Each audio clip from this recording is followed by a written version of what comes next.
আস্তে আস্তে করে মানতে হবে। তাহলে সাধু সঙ্গ, নাম কীর্তন, ভগবত শ্রবণ হয়ে গেছে, দুটো তিনটে শ্লোক বলে দিলাম, তারপরে প্রয়োজন হলে বলবো ভগবত শ্রবণ। বৃন্দাবনে বাসও আজকে, মথুরায় বাস হয়ে গেল, ভগবানের সেবা হয়ে গেল। সেবা কি হলো? আজকে আপনারা সেবা করছেন, করেছেন? সেবা হয়ে যাচ্ছে, ভগবানের সেবা হয়ে যাচ্ছে। আচ্ছা, যে ফুলটা তুলেছে তার কি সেবা কাজ হলো না? যে ওখানে আশ্রমে যে বাসনগুলো পরিষ্কার করছে তার সেবা কাজ হলো না? শুধু কি ঘন্টা লাগালেই সেবা? আচ্ছা, যে ধুনো যাচ্ছেন, প্রদীপটা দিচ্ছেন, তার সেবা কাজ হলো না? যিনি রান্নাকারী আমাদের আশ্রমে আছেন, তার কি সেবা কাজ হলো না? তাহলে চিন্তা করুন, সেবা কাজ হয়ে গেল। আপনারা যে ভগবানের কথা শুনছেন, এটাও তার সেবা কাজ হয়ে গেল। দেখুন, সত্যি হলো না? হলো না? বলুন, সেবা কাজ হয়ে গেল। যে আমরা ভগবানের কথা শুনছি, এটাও তো সেবা কাজ হয়ে গেল। বোঝা গেছে? তাহলে আমরা মহাপ্রভুর কথা মেনে আজকে 5টা অঙ্গ সাধন করলাম: সাধু সঙ্গ, নাম কীর্তন, ভগবত শ্রবণ, মথুরা বাস, শ্রীমূর্তি শ্রদ্ধায় সেবা সবার হয়ে গেল। যদি কেউ এই ধর্ম অনুষ্ঠানকে অনুমোদন করেন, মেনে নেন, তারও সেবা কাজ হয়ে যাবে। যে না, এই ছেলেরা ঠিক করছে, আমাদের গ্রামের ছেলেরা ঠিক করছে। তাদের যদি অনুমতি করেন, মানে অনুমোদন করেন, আমি অর্থ দিয়ে সাহায্য করতে পারছি না, আমি তো একটু আনন্দ করে আসতে পারি এই জায়গাটাতে। যে না, আমাদের গ্রামের ছেলেরা, অনেক ছেলেরা, দেখুন কিছু মনে করবেন না, অনেক গ্রামে মনসা পূজা হচ্ছে, তো নাকি আপনাদেরও গ্রামে হচ্ছে, কালী পূজা হচ্ছে। আচ্ছা, সেখানে ছেলেরা মনসা পূজা করার পরে বাজি পোড়ানো হলো, সেখানে দেখুন বলছে, মা মনসার কাছে মানত করা হয়েছে কি, আমার বাবা সুস্থ যদি হয়, মা মনসার কাছে আমি একটা ঝাপড়বাজি গাছ দেব।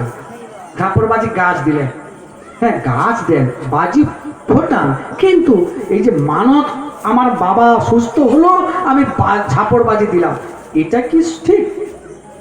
বাজি পোড়ান, ঠিক আছে, আনন্দ করুন, ঠিক আছে। দেখবেন মনসা পূজার পরে কত মানে কুয়াচার করছেন, কত মদ ইত্যাদি কিছু, অনেক কিছু খাচ্ছেন। কিন্তু এই ছেলেরা প্রত্যেক বছর তারা অনেক কষ্ট করে, অনেক বিপদ আপদ তাদের কাছে আসছে, অনেক কলিও ঘিরছে শুনলাম।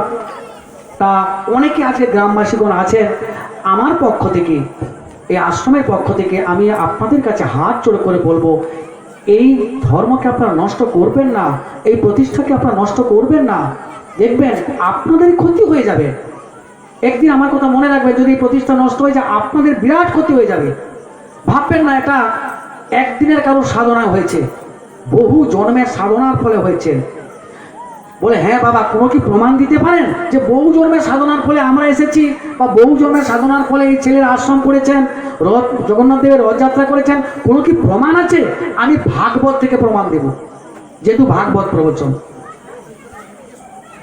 দিয়েছে। দেখুন, 6ষ্ঠ স্কন্ধে ভাগবতে বেত্রাসুরের গল্প বলছে। বেত্রাসুর, আচ্ছা, বেত্রাসুর দেবতারকে এমন যুদ্ধে পরাস্ত করলেন, দেবতারা স্বর্গরাজ্যচ্যুত। বাবা একটু শুনবেন, ভাগবত থেকে বলছে, কিন্তু দেবতারা স্বর্গরাজ্যচ্যুত। আচ্ছা, চ্যুত যখন হয়ে গেলেন, তাহলে অসুররা রাজত্ব করার আরম্ভ করে দিলেন। তাহলে বিপদে যখন দেবতাগণ পড়েন, তখন কার কাছে যান? বা ভগবান শ্রীবিষ্ণুর কাছে যান। ব্রহ্মাগো রক্ষা করতে পারবেন না, শিব ঠাকুরও পারবেন না, কার্তিক গণেশও পারবেন না, মা কালীও পারবেন না, মনসাও পারবেন না, কেউ পারবে না। সেই স্বয়ং বিষ্ণুর কাছে যেতে হচ্ছে। বিষ্ণু বলছে, ঠিক আছে, যদি দধিচি মুনি ইচ্ছা মৃত্যু করে, ইচ্ছা মৃত্যু, তার অস্থি দিয়ে ইন্দ্র যদি বজ্র তৈরি করে, সেই বজ্রের দ্বারাই ওই অসুরের মৃত্যু হবে। ভাগবত পড়ে নেবেন, আপনার কাছে ভাগবত আছে, পড়বেন, দেখবেন। আরে আমি মিথ্যা বলতে তো পারি নাকি? আর যদি ভাগবত প্রবচনে কেউ সঠিক কথা না বলে, তার অপরাধ হয়ে যাবে, বিশাল অপরাধ হয়ে যাবে। হ্যাঁ, গৌণ কথা যদি বলে, মুখ্য কথা না বলে, তাহলে বিশাল অপরাধ হয়ে যাবে।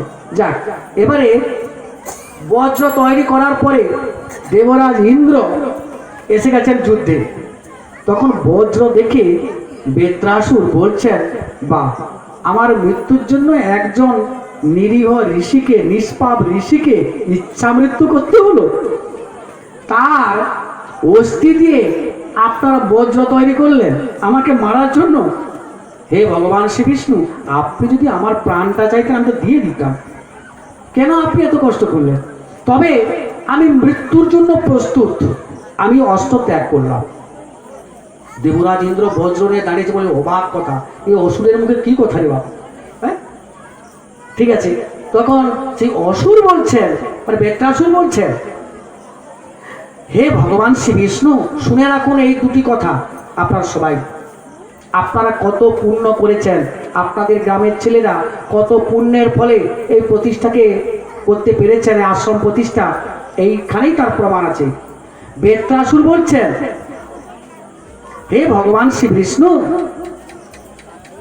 আমি মৃত্যুর জন্য প্রস্তুত, মানে মারুন, আমার কোনো দুঃখ নেই। তবে একটা আবেদন আপনার কাছে। আবেদনটা কি জানেন? যদি আপনার মনোনীত হয় বা যদি আপনার ইচ্ছা হয় যে আমাকে এবার জন্ম দেবেন, আমাকে যদি আপনি জন্ম দেবেন, তবে এইটুকু আমার আবেদন আপনার কাছে, যে দেশে কৃষ্ণ ভক্ত নেই সে দেশে আমার জন্ম দিও না। অসুর বলছে, যে দেশে আমার কৃষ্ণ ভক্ত নেই, যে আপনার ভক্ত যে দেশে নেই সে দেশে আমার জন্ম দিও না। তাহলে আপনাদের কতটা ভাগ্য ভালো, যেখানে কৃষ্ণ ভক্ত, এখানে বহু ভক্ত আছে, সাত্বিক ভক্ত, প্রসাদ সেবী ভক্ত। তাহলে কতটা পুণ্যবান আপনারা বুঝতে পারছেন। অসুর বলছে ভাগবতে যে প্রভু, যদি যে দেশে কৃষ্ণ ভক্ত নেই সে, সত্যি মা, যে দেশে কৃষ্ণ ভক্ত নেই সে দেশে বাস করা কি যে কষ্ট আপনি বুঝতে পারবেন না, বুঝতে পারবেন না। আর একটা আবেদন আছে, যদি এটা মঞ্জুর করেন, হে ভগবান শ্রী বিষ্ণু, আপনাকে আমি অনুরোধ করছি না, আপনার ইচ্ছাতে যদি আমার এই আবেদনটা মঞ্জুর করেন তাহলে একটু চিন্তা করবেন। যদি জন্ম দেন আপনি আমাকে, কৃষ্ণ ভক্তের ঘরে যেন আমার জন্ম হয়। কে বলছেন? একটা অসুর। অসুর বলছেন যে কৃষ্ণ ভক্তের ঘরে যেন জন্ম হয়।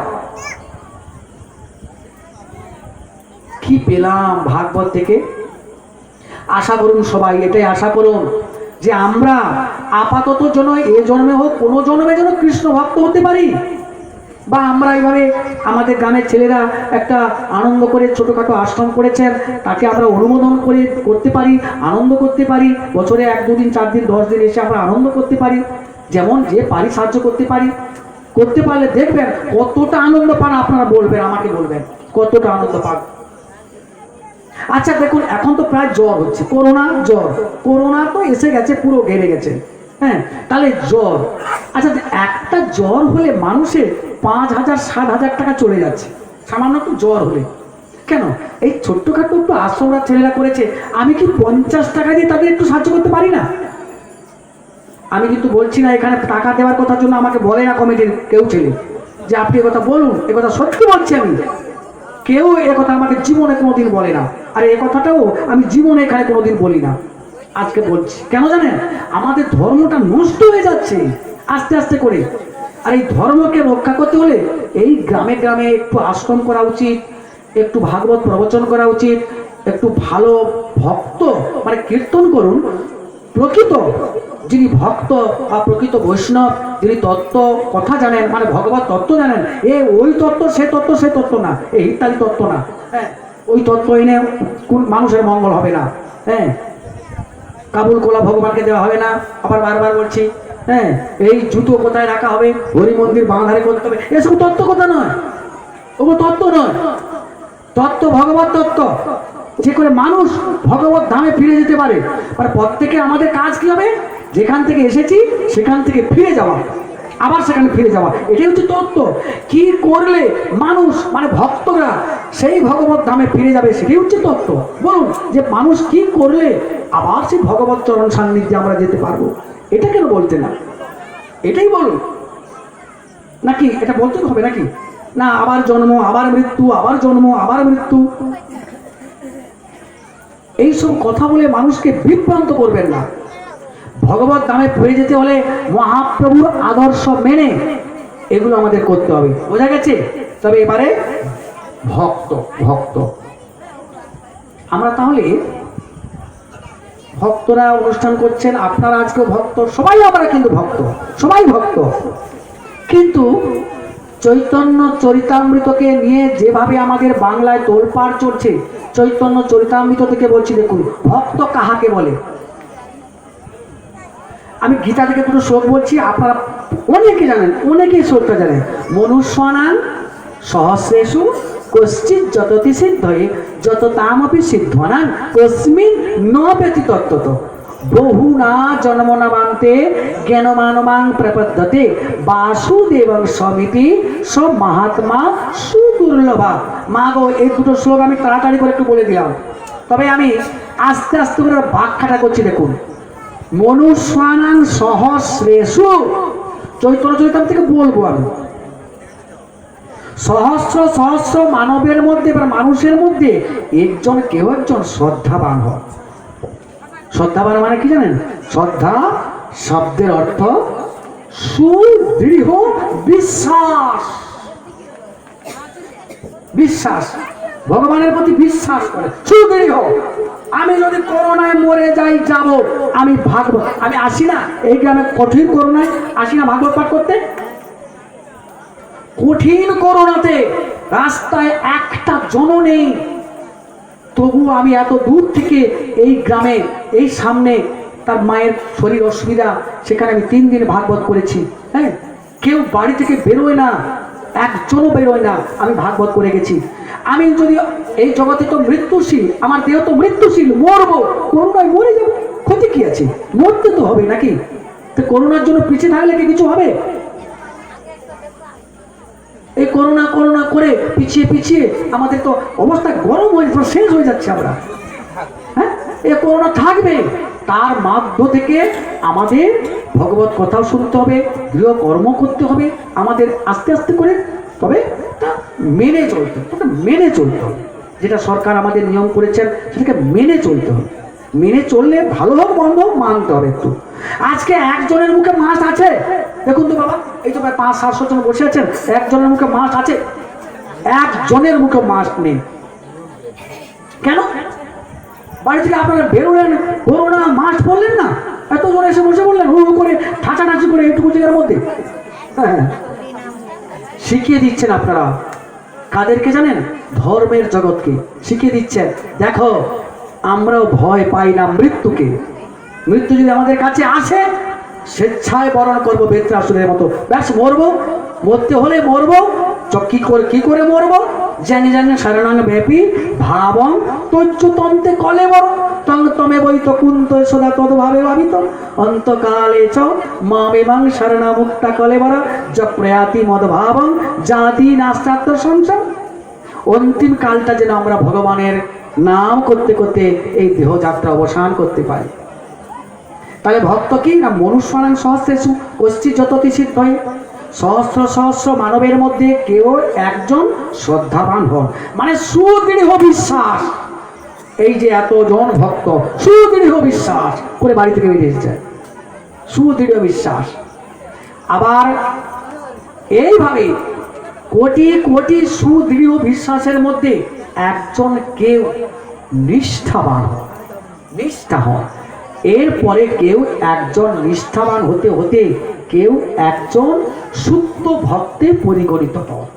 চৈতন্য চরিতামৃত সুন্দর করে কৃষ্ণদাস কবিরাজ গোস্বামী বলেছেন, আপনারা শুনবেন। মা, চৈতন্য চরিতামৃত কঠিন গ্রন্থ, সবচেয়ে শ্রেষ্ঠ গ্রন্থ। 70খানা গ্রন্থকে রিসার্চ করে এবং নির্যাসকে চৈতন্য চরিতামৃত দিচ্ছেন। আজকে বলছেন চৈতন্য চরিতামৃত অপ্রমাণিক গ্রন্থ, তবে সেইখানে দেখা আছে ভক্ত কাহাকে বলে। দেখুন, শুনুন মা, তার মধ্যে স্থাবর জঙ্গম 2 ভেদ, তীর্যকে জঙ্গম জলচর বিভেদ। তার মধ্যে মনুষ্য জাতি অতি অল্পতর, বৌদ্ধ প্রৌলিন্দ মৃৎশয় আর সবর। বহুত বেদনিষ্ঠর মধ্যে অর্ধেক বেদ মুখে মানি, বেদ নিষিদ্ধ কর্ম করে ধর্ম নাহি গণি। বহুত ধর্মচারীর মধ্যে এক কর্মনিষ্ঠ, কোটি কর্মনিষ্ঠর মধ্যে এক জ্ঞানী শ্রেষ্ঠ। কোটি জ্ঞানীর মধ্যে এক মুক্ত, কোটি মুক্তের মধ্যে দুর্লভ কৃষ্ণ ভক্ত। কৃষ্ণ ভক্ত নিষ্কাম, অতএব শান্ত। ভক্তি মুক্তি সিদ্ধিকামী, সকলই ও শান্ত। চৈতন্য চৈতন্য বললাম, এটার ব্যাখ্যা করলে 3 ঘন্টা ব্যাখ্যা হবে। তাকে বলছেন অপ্রমাণিক গ্রন্থ। আশ্চর্য কথা, বলেন কি করে? তার মধ্যে স্থাবর ও জঙ্গম 2 ভেদ, তীর্যকের জঙ্গম জলচর বিভেদ। তার মধ্যে মনুষ্য জাতি অতি অল্পতর। বৌদ্ধ, প্রৌলিন্দ, ম্রেচ্ছ, শবর। বহুত বেদনিষ্ঠর মধ্যে অর্ধেক বেদ মুখে মানি। কিছু মনে করবেন না মা, বেদ আপনারা মানছেন, কিন্তু অর্ধেক মানছেন, অর্ধেক কেউ মানতে পারছে না। অর্ধেক মানছেন, অর্ধেক মানতে পারছে না। কিছু মাইন্ডে নেবেন না আপনারা, কেউ মনে করবেন না।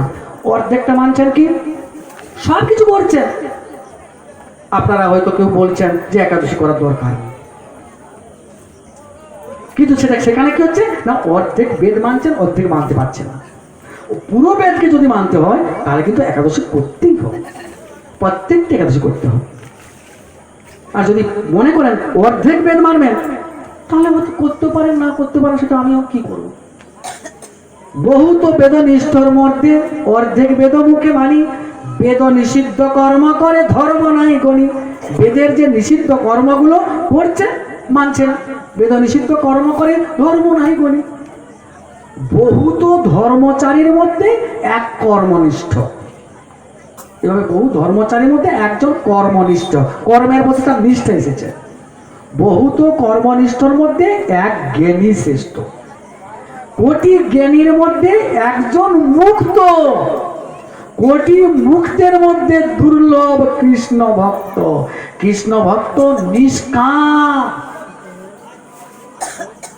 কৃষ্ণ ভক্ত কিছুই চাইবে না, চতুর্বর্গের ফল চাইবে না। কৃষ্ণ ভক্ত নিষ্কাম, অতএব শান্ত। শান্ত ভক্তি মুক্তি সিদ্ধি কামী সকলই ও শান্ত। কৃষ্ণ ভক্ত ভক্তিও চাইবেন না, মুক্তিও চাইবেন না, সিদ্ধিও চাইবেন না, কোনো কিছু চাইবেন না। কি চাইবেন? একটু আগে তো চাওয়ার কথা বললাম, বেত্রাসুর কি চাইলো, কিন্তু মহাপ্রভু বলছেন কি চাইবো আমরা। মহাপ্রভু তো, আরে মহাপ্রভুর মত সব সার, আর সব খরচ ছাড় কার? চৈতন্য চরিতামৃতে।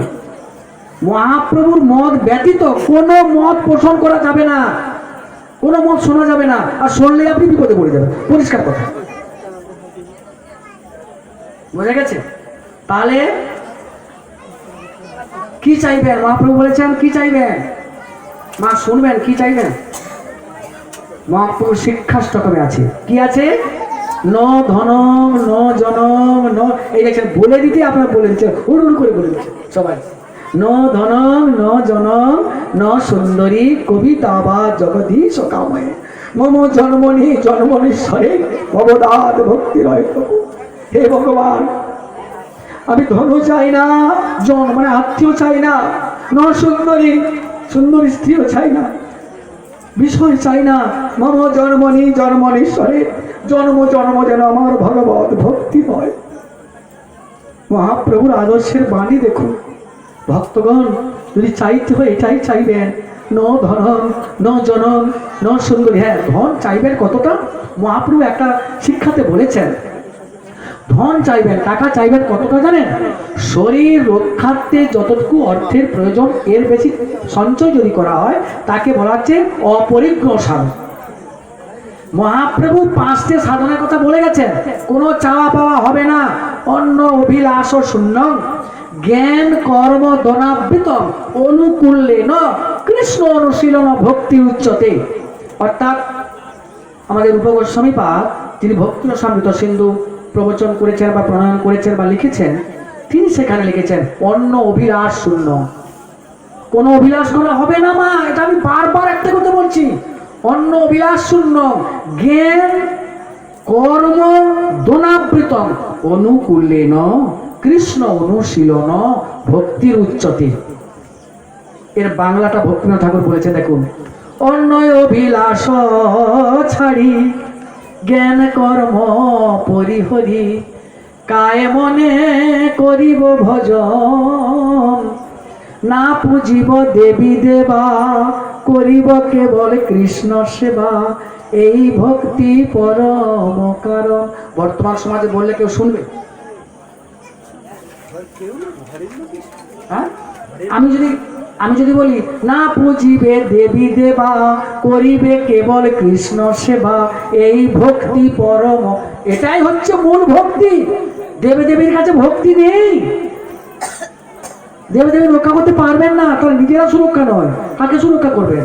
নিজেরা সুখ করেন, নিজেরা বিপদে বলে ভগবানকে ডাকেন, সবসময় বিষ্ণুকে ডাকেন যে আপনি অবতার গ্রহণ করুন। ভগবান কত অবতার গ্রহণ করে আমাদের রক্ষা করেন, মৎস্য কুর্ম বরাহ নৃসিংহ বামন পরশুরাম রাম বলরাম বুদ্ধ, আবার কলকি ভগবান আসবেন। তাহলে এবারে দেখুন, আমরা দেবদেবীর পুজো করে করে করে করে আমাদের মনটা এমন হয়ে গেছে সে চাওয়ার পাওয়া, চাওয়ার পাওয়া। বোঝা গেছে? তাহলে নগনম নজনম ন সুন্দরী কবিতা বা জগদীশ কাব্যে মম জন্মনি জন্মনীশ্বরের ভবদাত ভক্তি, এটাই আমাদের চাওয়া। আর এটা যদি না কেউ চাইতে পারেন, আপাতত বলতে তো পারেন সেই অসুরের কথা যে ভগবান আমাকে পরের জন্মে একটু কৃষ্ণ ভক্তের ঘরে জন্ম দিন, এটা তো করতে পারে। কেন বিদ্যাপতির পদে তো আছে কি মানব পশু পাখি জনমী অথবা কীট পতঙ্গ করম বিপাকে গতাগতি পুনঃ পুনঃ মতি রহু তুয়া পরসঙ্গ, যেন মতি থাকে গো। এটাও তো বলতে পারি আমরা যে ভগবান আপনার চরণে একটু মতি থাকে, আর কিছু না হয়, এটা তো বলতে পারি। তবে ভগবানের কাছে যেতে হলে আপনাকে ভক্ত হতে হবে।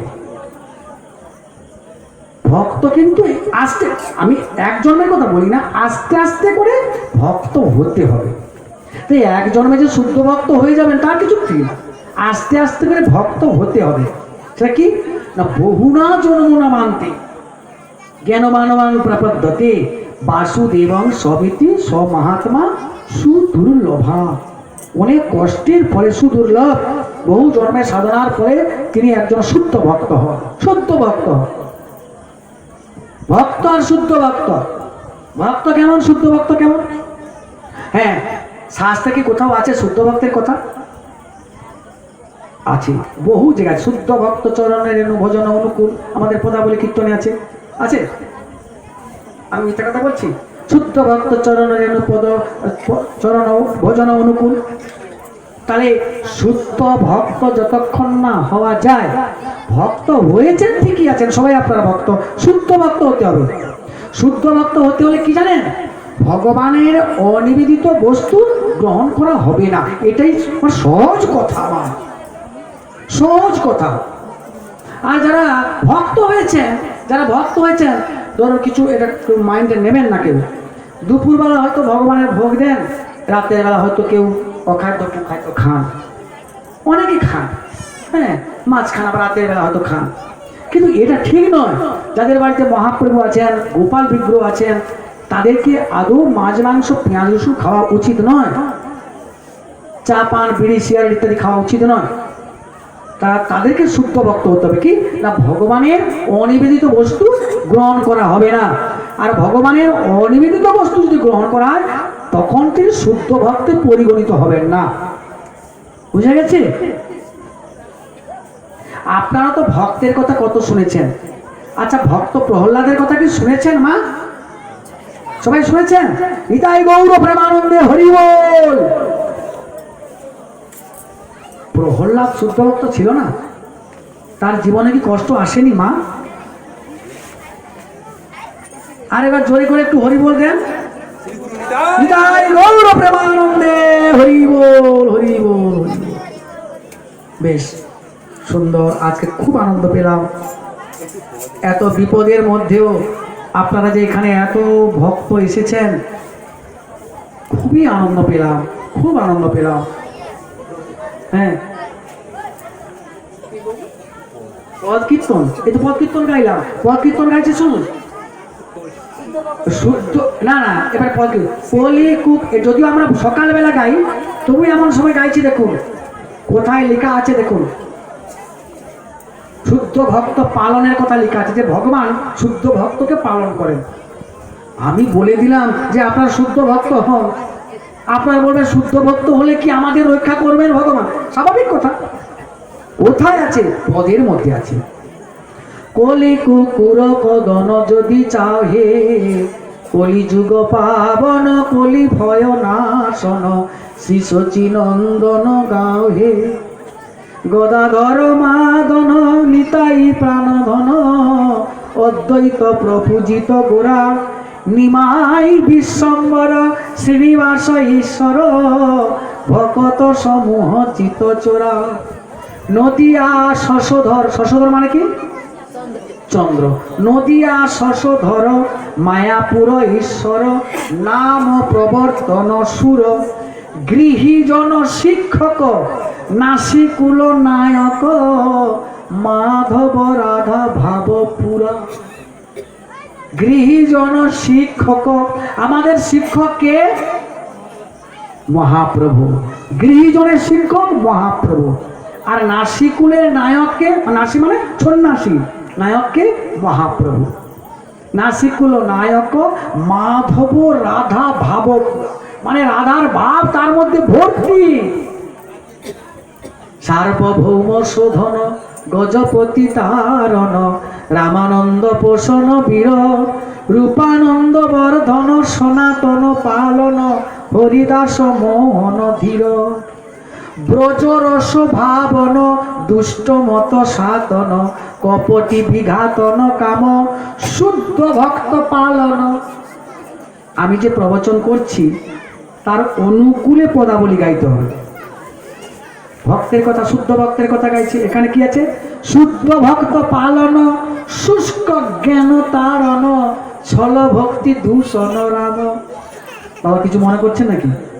শুদ্ধ ভক্ত পালন, শুদ্ধ ভক্তকে অবশ্যই পালন করবেন। তার নিজের মুখে বলেছেন। কোথায় বলেছেন? যে আমি শুদ্ধ ভক্তের পালন করব, আমি অঙ্গীকার করছি। মনমনা ভব মচ্চিত্তা মদগত প্রাণা বোধয়ন্ত পরস্পর, এই শ্লোকটার মধ্যে আছে। তার মনমনা ভব মদ ভক্তা মজ্জাজি মান নমস্কর, মামেব সত্য প্রতি জানে প্রিয় হসিমে। আমি অঙ্গীকারবদ্ধ,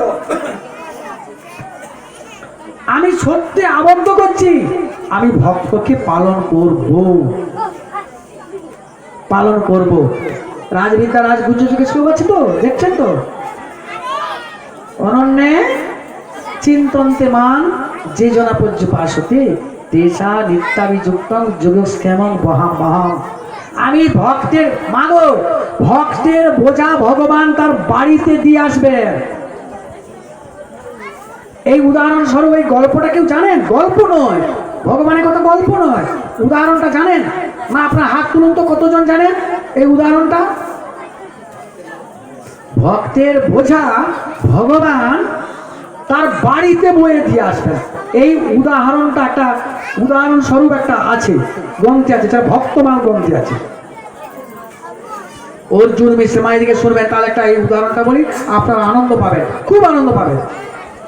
ভক্ত অর্জুন মিশ্র গীতা পাঠ করতেন। অর্জুন মিশ্র বাবা জানেন না? আচ্ছা আচ্ছা আচ্ছা, ঠিক আছে, অনেকে জানেন না, যেহেতু এটা বলছি। দেখুন, আমি ভাবছি আপনারা সবাই জানেন। ঠিক আছে ঠিক আছে, মা এদিকে শুনবেন। এই যে শ্লোকের ব্যাখ্যা, অনন্যে চিন্তন্তে মান যে জনা পর্যুপাসতে, তেষা নিত্যাভিযুক্তং যোগক্ষেমং বহাম বহাম। যে আমি ভগবানের বোঝা বাড়িতে বয়ে দিয়ে আসি, মানে ভগবান নিজে বয়ে দিয়ে আসে, এ কথা নিজের মুখে বলেছেন। তার প্রমাণ করার জন্য এক ভক্ত, তার নাম অর্জুন মিশ্র, তিনি গীতা অধ্যয়ন করতেন, মানে গীতা পাঠ করতেন। পাঠ করতে করতে দেখলেন যে ভগবান ভক্তের বোঝা তার বাড়িতে দিয়ে আসবেন। অর্জুন মিশ্র মনে মনে করছেন, আমি যদি ভিক্ষা না করতে যাই, আমার বোঝা কেউ দিয়ে আসবে? হ্যাঁ, আমার বোঝা কেউ বাড়িতে দিয়ে আসবে, আমাকে ভিক্ষা করতে যেতে হয়। ঠিক অর্জুন মিশ্র গীতা পাঠ করে ভগবানের সেবা করে ভিক্ষায় চলে গেছেন, আর তার সম্মুখ পানে ভগবান শ্রীকৃষ্ণ প্রত্যেকবার ভিক্ষা করে চলে যাচ্ছেন অর্জুন মিশ্রের রূপ ধরে। তার পেছনে অর্জুন মিশ্র যাচ্ছে, তার পেছনে যাচ্ছে, গিয়ে বলছে মা ভিক্ষা দেন। বাড়ির কেউ বেরিয়েছে, বলছে বাবা আপনি তো একটু আগে ভিক্ষা করে নিয়ে গেলেন। বলে কই আমি ভিক্ষা করলাম? এই ভাবটা তারা হচ্ছে না। সারাদিন ঘুরছে, সবাই বলছে মা ভিক্ষা দেন, বলছে বাবা এই তো আপনি ভিক্ষা করে নিয়ে গেলেন। সারাদিন আর ভিক্ষার ঝুলিতে ভিক্ষা নেই। ঠিক বাড়ি আসবেন এই সুযোগে কি করছেন জানেন, স্বয়ং ভগবান শ্রীকৃষ্ণ বলরাম তারা ওনার বাড়িতে আসছেন। কেমন করে আসছেন জানেন, ওই গীতা পড়তে পড়তে উনি কি করছেন জানেন, ওই শ্লোকটাকে কেটে দিয়েছিলেন। মানে বাদ বাদ বাদ কেন, যোগক কেমন বহাম্মম, ভগবান আমার বোঝা বাড়িতে বয়ে দিয়ে যায়। কই কবে, আমার তো কোনদিন দিয়ে যায় না। তার বিশ্বাস নাই যে ভগবান বোঝা বয়ে দিয়ে যায়। এ শ্লোকটি বাদ, মানে ভগবানের মুখের বাণীকে তিনি কেটে দিলেন, বাদ। ভাগবতের একটা শ্লোক কাটার জন্য ভগবান শ্রীকৃষ্ণ সারা গায়ে রক্ত পড়ছে। কৃষ্ণ বলরামের সারা অঙ্গ রক্ত ঝরঝর করে পড়ছে। বুঝে গেছে মা? মাথায় প্রসাদের পুটলি নিয়ে অর্জুন মিশ্রের বাড়িতে এসে গেছে। বলছে মা এই প্রসাদগুলো রাখুন, এত প্রসাদ আমরা আনতে পারবো না বলেছিলাম, বাবা আমাদের জোর করে মাথায় চাপিয়ে দিয়েছেন, বাবা আমাদের মেরেছেন। বলে একে তো আমরা নিপুত্রী, মানে পুত্র নেই, তারপরে আমাদের এই দুটো ছেলেকে মেরেছে, এতগুলো প্রসাদ দেওয়ার কি দরকার ছিল, ও তো আনতে পারবে না। যাও যাও এখানে রেখে দাও। রেখে দিয়ে তাদের সেবা শুশ্রূষা করে বলে রেগে আছেন, আসুক ঠাকুর মশাই মজা দেখাবো। কেন, একে তো নিপুত্রী, আমরা দুটো সন্তানকে মেরেছে। যেই অর্জুন মিশ্র সারাদিন ভিক্ষার ঝুলি নিয়ে বাড়ি এসেছেন, ভিক্ষা তো নেই। ওই ঠাকুর মশাই আসুন আসুন, কি না আপনি এত নির্দয়, হ্যাঁ দুটো ছেলের মাথায় এত প্রসাদ দেওয়ার কি দরকার ছিল, তাদেরকে আপনি মেরেছেন, তারা তো আনতে পারবে না বলেছিল, তাদেরকে আপনি মেরেছেন, এত করে মেরেছেন। অর্জুন মিশ্র অবাক হয়ে দাঁড়িয়েছে, বলে আমি মেরেছি, আমি প্রসাদ দিয়েছি? বলে হ্যাঁ দেখুন এই তো প্রসাদ।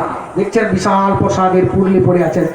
অর্জুন মিশ্র তখনই তার জ্ঞান নেই। বলে আমি মেরেছি? বলে ওই তো দুটো ছেলেকে আমি সেবা করে ওদের শুয়ে দিয়ে এলাম, চলো তো কোথায় দেখি। তখন কি আর ভগবান আছে মা সেখানে? আর সেখানে অর্জুন মিশ্র ছুটে এসে গ্রন্থ মন্দিরে এসে গীতাটা নিয়ে বুকে ধরে কাঁদছেন যে আমি কি ভুল করেছি, কি ভুল করেছি, গীতার শ্লোকটা কেটে দিয়ে।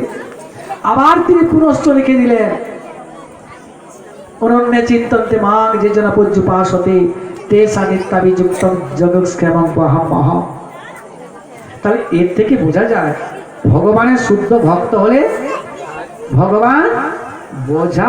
আচ্ছা আমি একটা কথা বলি, আচ্ছা আমরা খেটে খাচ্ছি ঠিকই আছে, আচ্ছা আপনাদের বিশ্বাস আমরা খেটে খাচ্ছি, হ্যাঁ আমরা পরিশ্রম করছি ঠিকই আছে, ভগবান যদি আমাদের না দেন হবে তো?